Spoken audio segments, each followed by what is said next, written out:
Hello बच्चों, good evening all of you. जैसा कि हमारा क्लास 10th का साइंस का दूसरा वीडियो है, वैद्युत चैप्टर के महत्वपूर्ण आंकिक प्रश्न हैं जो परीक्षा की दृष्टि से बहुत ही महत्वपूर्ण है, विशेषकर 2023 बोर्ड एग्जाम के लिए। ये विद्युत चैप्टर के आंकिक प्रश्न हैं। क्वेश्चन नंबर पहला है कि किसी चालक पर सामान्य अवस्था से 5 इलेक्ट्रॉन अधिक हैं।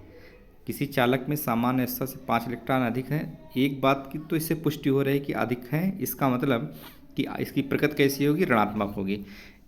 जब किसी वस्तु पर इलेक्ट्रॉनों की अधिकता होती है तो इसका मतलब कि उस पर जो है प्रकृति कैसी होती है, ऋणात्मक। क्लियर हो गया। दूसरा है कि नंबर्स ऑफ इलेक्ट्रॉन हमारा दिया है 5, ई का मान दिया है 1.6। आवेश के क्वांटीकरण से फार्मूला है Q इक्वल टू NE से। ये फार्मूला हम लगा देते हैं तो हमें आवेश का मान निकल के आता है कितना, 8 × 10⁻19 -19 के। ठीक है, तो इसकी प्रकृति कैसी होगी, आवेश की प्रकृति कैसी है, ऋणात्मक है, क्योंकि इलेक्ट्रॉनों की अधिकता है इसलिए। क्वेश्चन नंबर दूसरा हमारा है कि एक वैद्युत परिपथ के किसी चालक में बहने वाली वैद्युत धारा का मान 10 एम्पीयर है। प्रति सेकंड इससे बहने वाले इलेक्ट्रॉनों की संख्या कितनी होगी, इलेक्ट्रॉनों की संख्या पूछ रहा है, और एक इलेक्ट्रॉन पर आवेश कितना है, 1.6 × 10⁻19 का। दिया गया क्या है, आई का मान दिया गया है, इलेक्ट्रॉन पर आवेश दिया गया है, समय टी हमें निकालना है। टी का मान शायद 1 दिया है, निकालना नहीं, टी का मान यहाँ पे 1 दिया है, 1 सेकेंड। ठीक, ये टी की वैल्यू कितनी दी गई, 1 दी गई। तो फार्मूला हमें पता है Q इक्वल टू IT होता है और Q बराबर NE होता है। तो ये पक्ष बराबर इस पक्ष के, तो इसका मतलब NE बराबर IT के, तो N बराबर कितना हो जाएगा, IT/E। I का मान दिया है 10, T का मान दिया है 1 सेकेंड, और E का आवेश का मान दिया है इतना। इसको जब हल कर लेते हैं बेटा तो कुल मिला के हमें मिलता कितना है, नंबर्स ऑफ इलेक्ट्रॉन है N इक्वल टू 6.25 × 10⁻⁻, वो प्लस का ऊपर जाएगा तो प्लस में हो जाएगा 19 इलेक्ट्रॉन।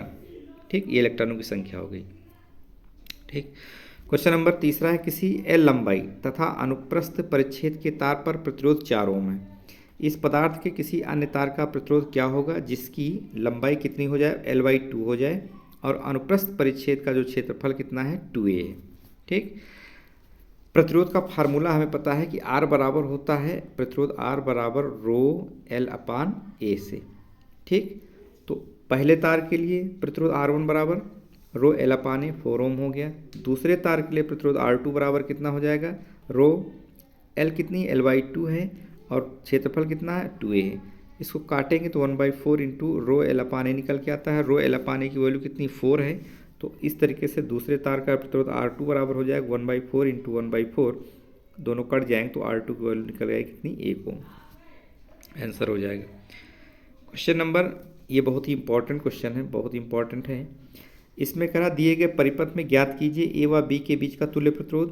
परिपथ में प्रवाहित धारा A B के मध्य विभवांतर 3 ओम के प्रतिरोध में विभवांतर दिया है। यहाँ पे देखिए ये क्या कहते हैं, व्हीटस्टोन ब्रिज की तरह है। 4 ओम दिया है, 2 ओम दिया है, 2 ओम और 1 ओम।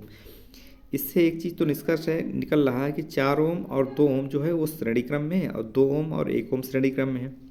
उसके साथ में जो मिलेगा वो समांतर क्रम में हो जाएगा। विभवांतर कितना दिया, 10 वोल्ट। उसके साथ में ये 3 ओम का प्रतिरोध अलग से लगा हुआ है। ठीक, अब इसको हल करते हैं बेटा, चित्र देख लीजिए कायदे से। 4 ओम हमने बताया, 4 ओम और 2 ओम किस क्रम में है, श्रेणी क्रम में है, तो इनका तुल्य प्रतिरोध R1 बराबर कितना हो जाएगा, 6 ओम के।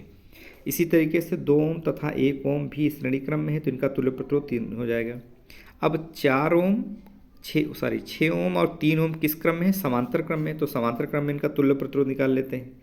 समांतर क्रम में तुल्य प्रतिरोध कितना हो जाएगा, R इक्वावेलेंट बराबर 1/6 और 1/3। इनको हल करेंगे तो R इक्वावेलेंट की वैल्यू आ जाएगी 2 ओम। ठीक, पहला आंसर। दूसरा है कि परिपथ का कला तुल्य प्रतिरोध ज्ञात करो। परिपथ का तुल्य प्रतिरोध कितना होगा, R बराबर R इक्वावेलेंट निकला, साथ में ये वाला एक 3 ओम का प्रतिरोध और इसमें लगा हुआ है, लास्ट में ये लगा हुआ है। ठीक, जब ये लगा हुआ तो इसका मतलब कि 2 इक्वावेलेंट वाला और 3 अलग से लगा, 3 2 5 ओम हो जाएगा। ठीक, अब इसमें विभवांतर कितना लगा है, 10 वोल्ट का लगा। धारा I बराबर V/R से, ओम के नियम से, 10/5 बराबर 2 एम्पियर के। ठीक, तीसरा पार्ट इसका करा A व B के बीच का विभवांतर हमें निकालना है। ए व बी के बीच का विभवांतर, तो इसका मतलब कि ए व बी के बीच का प्रतिरोध गुणे धारा। ए व बी के बीच का प्रतिरोध कितना निकला, 2 ओम निकला है। धारा कितनी भरे, 2 ओम, तो 2 दूनी 4 वोल्ट। ये हो जाएगा ए व बी के बीच का तुल्य प्रतिरोध, वो सारी विभवांतर। फोर्थ लास्ट कह रहा है कि 3 ओम के प्रतिरोध के सिरों का विभवांतर कितना होगा। तो 3 ओम के सिरों के विभवांतर का फार्मूला V = IR से ना, I का मान कितना, 2 एम्पियर, R का मान 3 है, तो 3 दूनी 6 वोल्ट हो जाएगा। ठीक, उसके बाद लास्ट क्वेश्चन है, इंपॉर्टेंट है। इसमें करा निम्नलिखित परिपथ में 3 ओम के प्रतिरोध से प्रवाहित धारा का मान ज्ञात करो। 3 ओम के प्रतिरोध से, देखिए ये बैटरी लगी हुई है, ये धन सिरा है, ये ऋण सिरा है। ठीक, बैटरी धारा यहाँ से निकलेगी, धारा ऐसे जाएगी। ठीक, यहाँ पूछा कि 3 ओम के प्रतिरोध और 3 ओम के प्रतिरोध से प्रवाहित धारा का मान ज्ञात करना है। ठीक, अब इसमें चूंकि 6 ओम दिया है और 3 ओम, 6 और 3 ओम ये किसके समांतर क्रम में है, अतः 6 ओम पर विभव कितना है, 3 वोल्ट का है। यहाँ पर विभव का मान कितना दिया, 3 वोल्ट होगा। अतः 6 ओम व 3 ओम के दो प्रतिरोधों के तुल्य समांतर क्रम में है। सही है, समांतर क्रम में चित्र देखें तो। अतः 3 ओम पर, अब इसमें पूछ रहा है कि अतः 3 ओम पर विभव कितना है, 1.5 ठीक वोल्ट होगा। अतः 3 ओम से प्रवाहित धारा I = कितनी हो जाएगी, I बराबर ओम के नियम से V = होता है IR। ठीक, तो I बराबर कितना हो जाएगा, V/R के। V का मान कितना है, 1.5, R का मान दिया 3, भाग करेंगे 2.5 एम्पियर हो जाए, ये आंसर हो जाएगा बेटा। ठीक।